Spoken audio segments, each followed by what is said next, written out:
Geeky Girls. I'm on 2GeekyGirls right now. This is the lovely, gorgeous Jon Schnepp. Hello.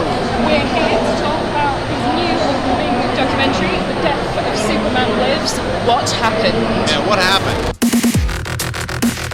Well, I decided to make a documentary about this never-made Tim Burton project that was going to star Nicolas Cage as the Man of Steel.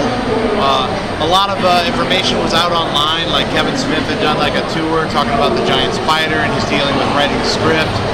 And I had seen a lot of artwork that was online. It just interested me. It was different. It was different from like Superman Returns, where it was going to have Brainiac. It was going to have. It just felt like it was going to explore different territory, and after Superman Returns came out, I felt like I didn't want to see any more of the Richard Donner Superman I just wanted to see something new. So for myself, I just started a little folder online where I'd collect artwork. Every once in a while, I'd go online and look for concept art. It was kind of like a hobby. Yeah, it was a total hobby. Yeah, and then I ended up meeting the guy who did the weird like light up Las Vegas rainbow suits. His name's Steve Johnson. I met him at a party. They were like, "Hey, you're the guy who makes Metalocalypse. This is the guy who created Slimer." And so we were like talking about stuff. And then I was like, "Man, that guy looks familiar." And then I realized, I was like, "Wait a minute." And I asked him, I was like, "Hey, did you make those rainbow suits?" And he looked all embarrassed. So I was like, I mentioned it. We went out to dinner later and mentioned it to some friends, and they suggested you should do a documentary. And my English friend Sam was like, "You should do it on Kickstarter." So I was like, "Nah, I'm not going to do that." Thanks. I can imitate this guy, Sam. It's pretty easy. And a couple months passed, and I still wanted to make this documentary. And I figured, you know what? Why not try to raise money on Kickstarter? I had already done Grim Fairy Tales, like more of like an adult animation, like a heavy metal short cartoon the year before, raising money on Kickstarter. So I figured, why not try it to see if people were interested like I was? And so we actually raised the money, and then I had to make the film, and I was like, oh my god, now I actually have to make this film. How am I going to make this documentary? And so it became a process of just like an archaeological dig, you know, because the movie had already been like 15 years old at the time that I started it, like 15 years like not made, and I just started trying to find the artists, the concept artists who had worked on, you know, the pre-production art, and started interviewing them, and slowly people would send me information on how I could maybe contact Tim Burton. So I got in contact with those people and worked my way up the chain until I finally met with Tim, and we came out here to London and met with him, and then he agreed to be in the film. Same thing with Kevin Smith. You know, his different people had all said, "Hey, you got to be in this film." So it just kind of grew and grew and grew over the last few years, and then finally over the last like 5 months, it really started to feel like a movie. You know, we really started to shape it, and now it's a documentary that you guys can see. A lot. I mean, I didn't realize how much artwork they had actually done, how much pre-production was actually made, how far they had gotten. Like, you know, you hear someone say, "Oh, they're 3 weeks away from shooting," but then you're like, well, how many weeks beforehand, you know, were they working on? They were working on it for like 3 years. So there's all these designs. The Superman outfits had already been built. They weren't 100% finished, but I ended up getting footage of Nicolas Cage and Tim Burton like talking about the creative process. It was really fun to intercut that and with the modern interviews, keep going back and forth with like jumping time. Like you're talking to Tim Burton now, then you're watching him talking to Cage 15 years ago. Other like ILM test footage of they were just trying to figure out how to make Superman fly. Some of the amazing designs from Krypton, the creature, Doomsday. They had all these different artists do different versions of Doomsday. Brainiac was going to be played by Christopher Walken. That to me was like some of the most surprising information, because I was like, Kevin Spacey was going to be Lex Luthor, Christopher Walken was going to be Brainiac, and at one point their heads were going to be fused together so they'd be arguing with each other. And I was like, that sounds fantastic. I don't care what movie it is, I want to see that, you know? So, I don't know, to me it was a really fun, and you know, it's tested me quite a bit to get this documentary done. I'd never made a documentary before, so believe me, I'm very excited with the response. Everybody seems to love it, so I'm very happy with that too. I'm more of a fan of some of his earlier work. You know, I think his later work not as much so, but like, you know, I think we mentioned before, like one of my favorite films is Ed Wood. That's one of my favorite Tim Burton films because Fantastic it deals with movie. so many of the different genres that I love, and it's got a comedic edge to it. There's just so much interesting elements there for a biopic, you know. Of course, I love his shorts, Frank and Weenie. You know, I love Batman and Batman Returns, Edward Scissorhands. Those are the Tim Burton movies. Beetlejuice, that period is what I love. I want to be OMAC, the one-man army corps. Really? He's got this weird satellite called Brother Eye, and then he just gonna turn into this dude who's got a weird mohawk and he jumps around and fucking blows shit up. So I would do OMAC, or I'd be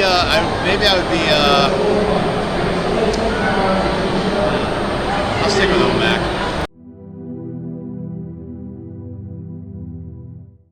Who would I want to cosplay? It's like, I unfortunately am like a giant dude, so I would have to pick someone a lot large to cosplay as. No? Or I could be, I'm cosplaying as Ant-Man. No, I don't know. You can cosplay anything you like. I'm cosplaying a dude in a couple of weeks. Right on. Yeah, you're right.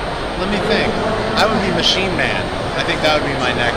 Yeah, my first cosplay would be as Machine Man. It's a character from the 80s who was like, he was a robot named X-51, and he was part of an army experiment, but the guy who built him almost did a Pinocchio and treated him like his son, and the army came in to take the machine away and burn all the plans, and they killed his dad, and he escaped.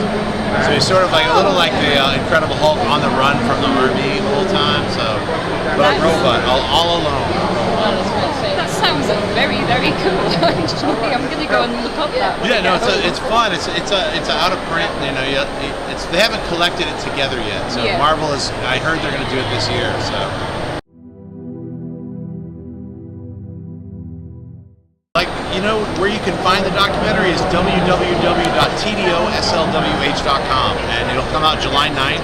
There'll be like 3 different packages. You can get the regular movie. You get the movie plus like an extra hour of Kevin Smith, some deleted scenes and commentary, and then the super pack, which is going to be like 3.5 hours of deleted scenes, like so many extras. It's crazy. It's like Superman pack. Yeah, Grant Morrison talking about the history of Superman. Just, I mean, it's crazy how much stuff that we shot. It's we're like, I couldn't cram it all into the movie, but you know, it's very nerdy stuff, so it'll be available digitally.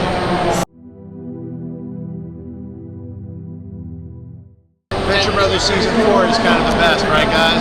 Oh, yeah. Hell yeah. So that was the one I worked on. I had a lot of fun working in that world. Because mainly, at that point, I had just been doing Metalocalypse. Yeah. And I just finished Season 2 of Metalocalypse. And Jackson Public called me and was like, hey, do you want to come co-direct Venture Brothers with me? And it's like, how do you say no to that? Yes. Like, I was burned out. I was just finishing Season 2, which was literally 4 years of non-stop work on Metalocalypse, and I was like, literally, I'm going to take 6 months off. I'm going to go to Europe, do whatever I want, and then it was like, I had to leave literally a month later. So I flew out to New York, met with everybody, got my contract nearly, and then literally came back, packed, and went to New York, and was there for 6 months working on Season 4, Part 1. Because then they had to split the whole season up. It's like a really hard show for those guys to make, because him and Doc really get into the script, and it takes a long time to get the script done, and all the animation is done in a different way than Metalocalypse. It's all shipped off to Korea. It's shipped overseas. So the art is done, the animation is done overseas, so that's like a whole other delayed process. And I'm used to doing animation a la Flash with artists who are in the same studio as me. Yeah. So the changes and stuff, we could just like do changes on the fly. We could re-record stuff if we want. Oh, that's not funny. Let's go in the booth and redo it. So it creates this this energy and ability to make stuff on the fly that if you're in a controlled situation where you have to ship it out somewhere and then wait for it to come back, it doesn't have that same kind of. At least for me, it didn't have that energy. So that is amazing. I had no idea it was drawn in Korea. Yeah. That is super talented. Yeah, it's like a big process. So I know those guys are. I think they're maybe finishing Season 6. I don't know. It's always like such a weird process. So. Yeah, no, I know they are. I'm just saying, it's like it's a long process.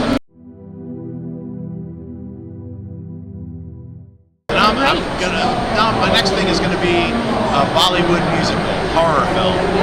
Oh my god, That's what that I'm sounds writing right now. incredible. It's like sort of like Phantom of the Paradise meets like insanity. So No, yeah. no, okay. Yeah. That does sound very colourful. I like to amazing. challenge myself, so that's the next thing I'm doing. Are you going to be doing a Kickstarter for that one, or I don't are you know. just going I don't to know. see Maybe. if you can independently do it Yeah, well, no, I'm yourself? totally doing it independent. Yeah. Like, completely. I like being an independent person now and, like, Yeah. being in control of my own projects. So, I don't think I would go back to working for a studio unless it was, like, an insane amount of money. Because then I would do that. And I don't mind doing that. I'm a mercenary, you know, Do you director. feel you get more freedom to do what you want and put your own, like, Tim Burton-esque stamp on things if you can do it? Yes and no. I mean, studios hire me because of what I do, so Yeah. they're already hiring me to do what I already do. They But I already just like your character. I just want to try to push the envelope a little bit. And the way you can do that is when there's less risk. And, you know, when you're making something for a studio, you know, it's a product, so you're making something to sell, and they don't Yeah. want to have that too much of that risk. And I kind of want to just try stuff out. Cool. Well, thank you very much for speaking to us. Oh, yeah. It's been lovely to meet you. Love that shirt. Oh, thanks. Yeah. And It's good a luck. yeah Cthulhu.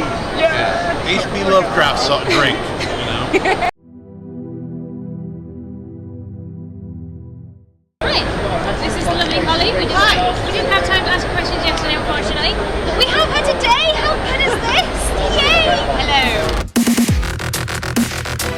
I came on as a producer, and basically my job was to, once we were doing all the interviews, to go through, during the editing process, is to go through all the dialogue for every single interviewee and sort of cull the best, most, you know, emotional moments, the most informative moments, and help piece them together so that we had a really strong through line for the narrative of the film.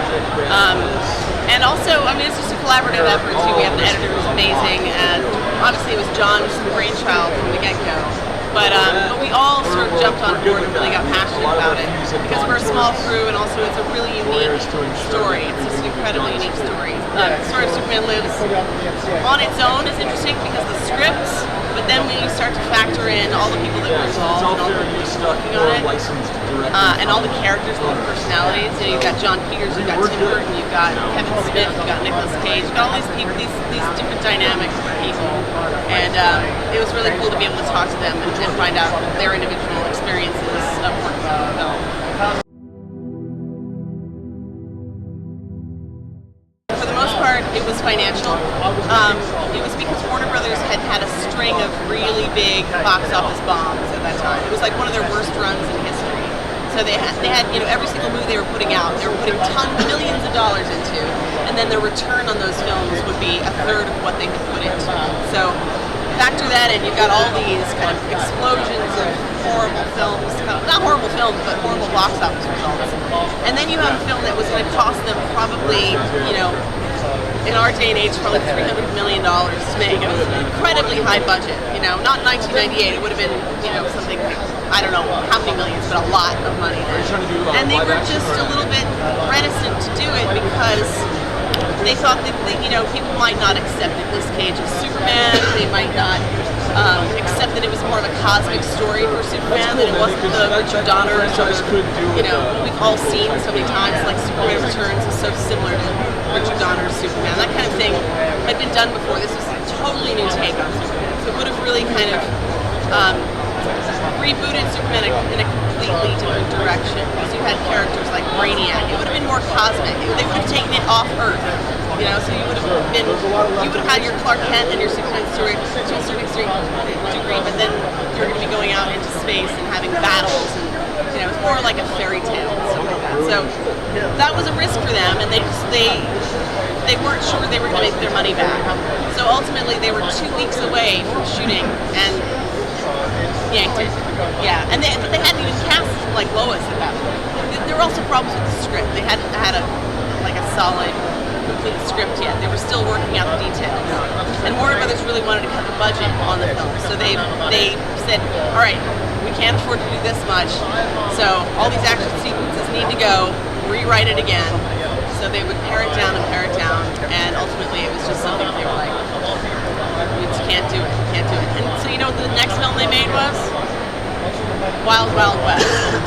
which was a box office bomb. So it was like, you know, you can't win, unfortunately. But thankfully we have this doc now, and you know, you can get sort of a look at what goes into making one of these giant blockbuster films and why there's so much development hell, and all the artwork and all the people that are involved in creating the aesthetics of the film. It's peeling the curtain back on Hollywood. It was really hard. I mean, we had to wait for about a year before we could even talk to Tim Burton. And when we came to England to speak with him, we weren't even sure we were going to get the interview. But I would say that, you know, between him and his executive producer, Derek Fry, they were really the ones that gave us the keys to the kingdom. Because once we did our interview with Tim, Derek, his executive producer, basically said, all right, we have a studio in LA. That's where all the Superman Lives concept art is. Here's the key. This is how, you know. So we were there for 2 days just going through pages and pages and pages of this incredible concept art. And that's something that, without that, we wouldn't have the movie that we have. Same thing with the costume test footage, which we also got access to from Derek Fry. So all those elements, you know, you can build an actually visual documentary, not just talking heads. You know? You've got the footage to go in it as well. Yeah. You can add bulk to your documentary. Exactly. And initially, the movie changed completely from where we started. In the very beginning, we were talking to a lot of comics artists and writers about what their impressions of this film would have been. But once the people that actually worked on it started coming through and we started getting those interviews, we realized we just have to tell it from the horse's mouth. We have to actually speak to everybody that worked on it and save all those comics artists for the extras, you know? Yeah. So that's how it went.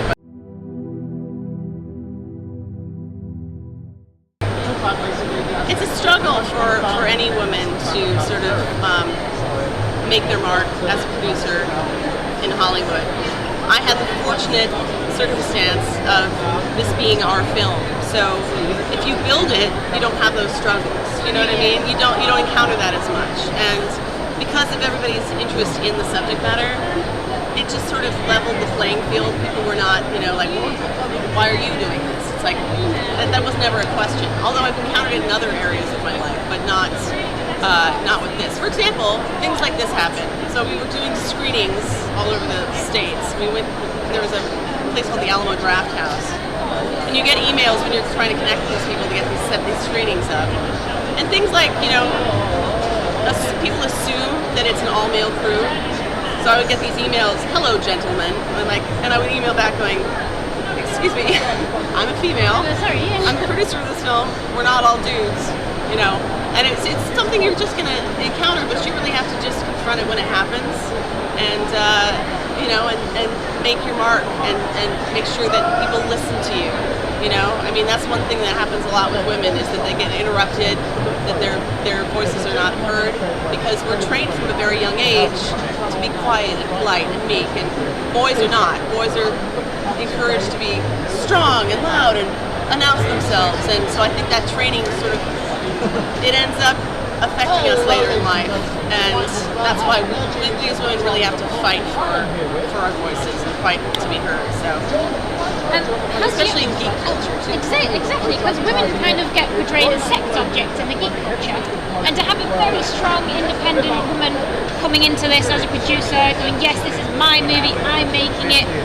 It's amazing to see. But we don't really see much of that around. Well, you don't. It happens behind the scenes in Hollywood a lot. Those producers, the big mega producers that are female, they do it. You know, they do their work, and they don't need to get that sort of attention. We have a different situation here because it was kickstarted. You know, it was out there. I had to be the face of, you know, of campaigning for a long time. So in order just to get people to notice the film, you have to put yourself out there. So it's a different situation than, you know, any other sort of Hollywood story. But yeah, I mean, it's. I recommend if you want to make something, male or female, just go for it and start it yourself and build it from the ground up. There's nothing stopping it. If you're passionate about something, make it.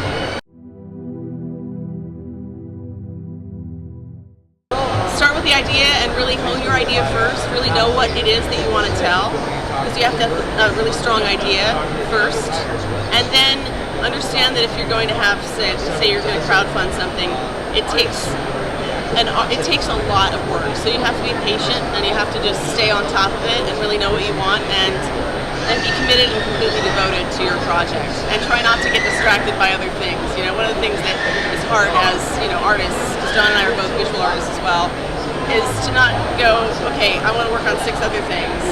Because it'll take you away from the main goal. But yeah, I would say that, you know, start with whatever idea it is that you have, really flesh it out, and then start sharing it with people and getting feedback and talking to people about whether they're interested in it. If you're going to kickstart something, make sure that you get the word of mouth out there. There are a lot of techniques to do that, but the best thing that I found is to be very personal. Send personal emails to people, your friends.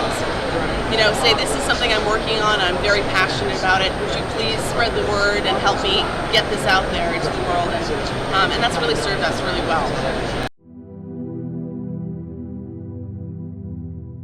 We heard that you proposed to him. How did that happen? Well, he had no idea. It was our premiere night in Los Angeles. It was our red carpet premiere night. We had 600 people in the audience. We'd sold out the theater, and it was the Egyptian Hollywood Theater in Hollywood. Big, gorgeous venue. I've been planning it for a few months, but he had no idea. I think I told 3 people. I told my makeup artist that night. I told one of my best friends, Emily Candini, and I told our editor, Marie Hamora, and they were the only people that knew. And then we had a Q&A, we had a great screening, everybody loved the movie, and we had a Q&A for about 40 minutes. And then I turned to him and I said, well, I actually have a question for you.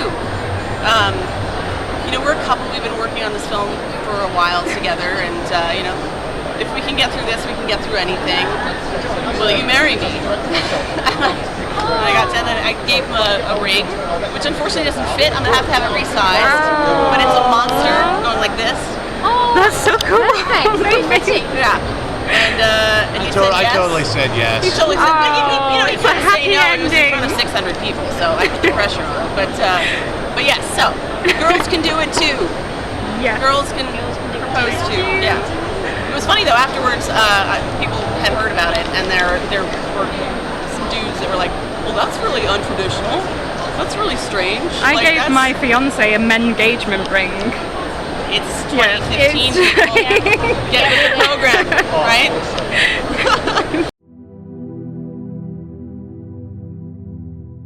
Thank you very, very Thank much. you. It's been Thanks, absolutely Geeky Girls. amazing. Thank you. Appreciate it. Thank you. Yeah. Bye. Bye. Hi, this is the part where we review a movie that we've just seen. Is that it? Mad Max. Or you know what? Maybe it should be called Mad Maxine because Charlize Theron is awesome. Yeah, we went to see this the other week. It was amazing. It's fantastic. I liked all the little references to the old Mad Max movies, like, have you noticed the car? There's a lot of other little references in homage to the old 3, which I really, really liked.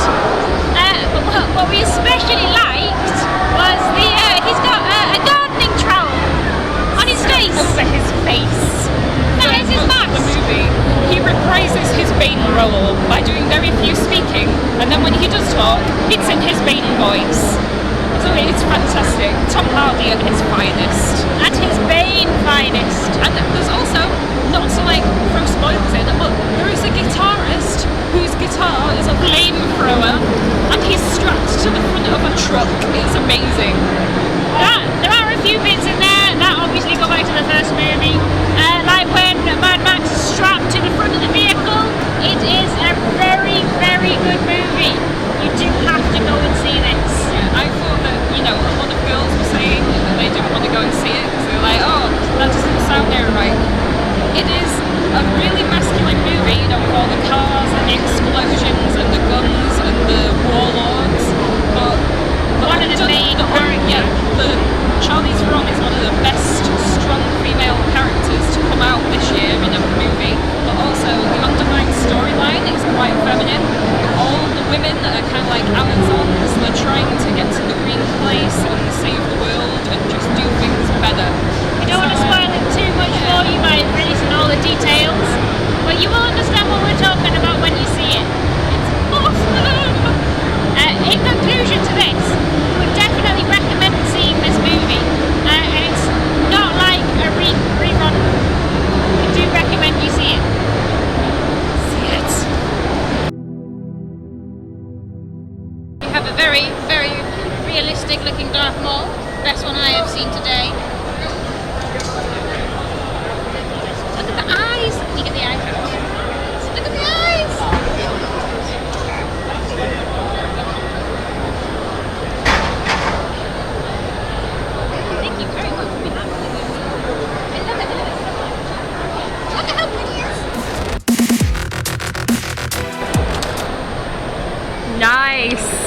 very good. Let's get some spinning action on that. I'm not left-handed. That's the problem. I'm not left-handed. Look, they've even got Scoopy. They've got Scoopy with them and the mystery machine. That is amazing. Where did you get that from? I found on that sale site for £10. That is incredible. Let's take a look at you. Very nice. We've got Elizabeth and Booker from Bioshock Infinite. So let's look at that gun that Booker's got. Look at that. That's huge. That's amazing. Can I get in on your necklace? She chose the bird. It's amazing. Can you do a twirl? Yeah. You look lovely. That is incredible. I love the wig as well. That is a wig, isn't it? It's not your real hair, right? Oh, Okay. you know what? I think I'd look good with hair like this anyway. You would. I think You'd rock I it. think I'm just gonna Fantastic. And let's take a look at Booker. Very handsome. There we go. Also my real hair. Amazing. That's fantastic. All right, you look great, guys. Have a great day. And again, Iron Man. It's Tony Stark. Oh my God. It's so shiny. Ah! Ah! It's so cool. Oh my God. It's so cool. Yes. Awesome. Oh, how long did that take to make? I bought it, I didn't make it. You bought Where did you it? buy it from? Tell us where to get one. China.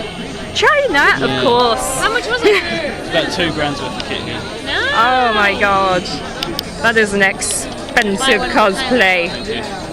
That's fantastic. Dedication. What do you want to buy? Hi, I'm here with Leon, who's one of my favourite cosplayers. We're just going to ask him a few questions. What initially got you into cosplay? Actually, it happened something like 4 years ago. I was coming from the fashion world and I just wanted to make an experiment, making a picture, making a photo shooting actually as a video game theme. So I said, okay, let's try that. And a friend of mine said, you should do a cosplay. I said, what is a cosplay? Okay, and just this guy showed me a lot of pictures on Google. I said, wow, that's amazing. So then I started to go to my first con in Rome, my hometown city. And that was fucking awesome because I was not feeling alone anymore in this fucking world. So I said, okay, that's freaky awesome. Everybody's dressing up, going with a lot of interpretations. So I said, okay, let's hit Titters from Final Fantasy X, and that's how all started works. Final Fantasy X is where it all started. Just another question for you. Have you got any sort of advice for people getting into cosplay? Yeah, of course. I mean, it doesn't matter where you are, who you are, or wherever you want to go. Just be yourself and try to have a lot of inspiration from another artist around the world, but never lose yourself and never lose being yourself because that's making your character. Be humble, respect everybody, and smile and share everything with your friends. That's the most important thing. Last question. Yeah. What's brought you to London? Actually, I'm working with this epic company. It's called Cool2U, and they sell a lot of epic merchandising. I have the luck to be their professional cosplayer, and yeah, they're freaking awesome. I never met a brand like this, and they deserve a lot. That's Cool2U, the letter the number 2, Cool2U. And also the hashtag Cool2U. All the links to their page will be in the links below. Thank you very much, Leon. And of course, 2GeekyGirls, rock out, girls. So let's rock here, Leon, 2GeekyGirls, and I wish you to see you soon, okay? Yay! See ya! Absolutely amazing time here at MCM London. It's been fantastic. That concludes our episode 3, our special. I've been Lady Valentine.